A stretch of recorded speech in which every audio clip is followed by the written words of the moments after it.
welcome back to the Reading Stack. I'm Hunter, and today I've got a wonderful book to share with you, a very influential book in American history. It is Walden by Henry David Thoreau. So, Walden is a book that was published in 1854. It is, as I have it, 373 pages. Basically what happens in this book is this man, Henry David Thoreau, I guess you'd say a philosopher, a social critic, an essayist, who's had a very profound influence on America. What he did here was he went to this place called Walden Pond in Massachusetts. And he goes to Walden Pond, according to his description, to learn how to live deliberately, just to learn how to live properly and basically. And while he was there at Walden Pond, he builds his house, he gets everything in order to live for a time. And while he's there, he journals just extensively, writes this down, and this ends up becoming the book. His thoughts and his musings on nature and philosophy, journaling, and as well as his experiences in building, putting the cabin up, and his interactions with the people around, and mainly his deepest thoughts on politics, ethics, every realm of philosophy, just reality. And he draws like just a smattering from Greek, Roman mythologies, Hindu texts, Christianity, from every corner of literature. Basically, this dude was well read, and he explores his thoughts about society and civilization and living out the natural life with those texts, using those, and to really critique the effects of, I'd say, society, the negative parts of it, and just how well a transformation and an understanding can develop when someone gets away into the woods and lives, can be, I guess you'd say, self-reliant and enjoy life from that radical perspective.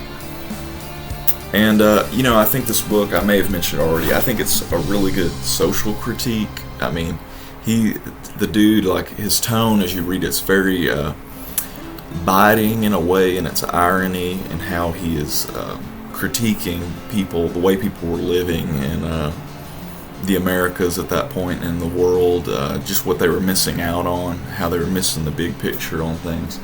And so I want to read a few quotes with you that will definitely probably show his tone. Some of the philosophical quotes he has are some of these here, transcendental type quotes, meditation, yoga type, reminiscent stuff. He says, be a Columbus to worlds within you. And he says, advancing confidently in the direction of one's dreams. He said, if you built castles in the air, your work need not be lost. Now put the foundations under them. While England desires to cure the potato rot, will not any endeavor to cure the brain rot? So that's pretty biting social critique against stupidity in England, I suppose. As he made no compromise with time, time kept out of his way. We need the tonic of wildness for the benefits of nature. We would be blessed if we lived in the present always. The universe is wider than our views of it. Rather than love, than money, than fame, give me truth. However mean your life is, meet it and live it. Do not shun it and call it hard names. In reading, we would find words addressed to our condition exactly. How can you expect the birds to sing when their groves are cut down? So that goes into some of his environmental thought he explores here. Then he talks about Cato of Rome's cellar, and he says, for hard times prepare. So preparedness, he explores that as well, that individualism and homesteading type vibe. He says, I don't regret that I didn't spend more time working.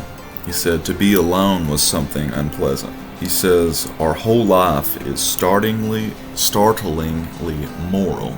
Our whole life is startlingly moral.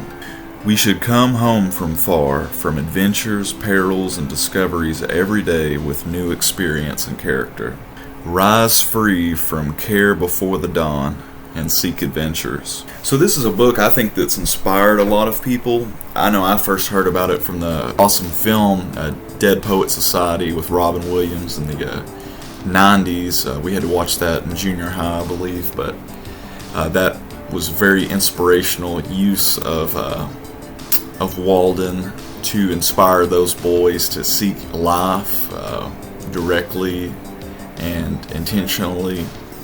And so this book's really good. It's not a long book at all. I think anyone would enjoy it. The difficulties I might have had sometimes, it gets into a little bit of his minutia of the way he was living, but really for what he was doing with the book, it's just kind of something you have to get through. You know, he really goes deep into how many nails he might have used, or just into details. So if you were going just purely for like philosophy into the book, or purely for anything, I think you might could not enjoy it to the fullest. So you have to just be ready for all the lanes and the adventures he takes you down, trains of thought.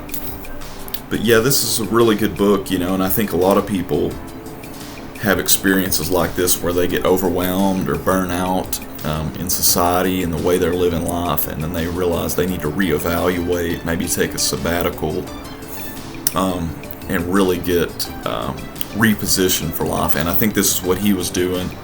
I believe after he came out of this and was telling people about these experiences, they said, hey, you need to really, make this book. And I think it gave him some fame and attention. But he went through, a tough process really to do this. It wasn't super easy. And I have heard things that maybe it wasn't as hard as he makes it sound like. But yeah, I think a lot of people you see and notice they take the steps maybe Thoreau did, maybe not to the extreme though, but they go away into the woods or to the beach to just get some focus and grip on life. And I really find it interesting how he did it. And I did enjoy this book. I do hope to read more of Thoreau and Ralph Waldo Emerson, because I did really enjoy Walden. And guys, I thank y'all so much for watching. I hope you will check Walden out. We'll have more books and reading for y'all soon. Bye.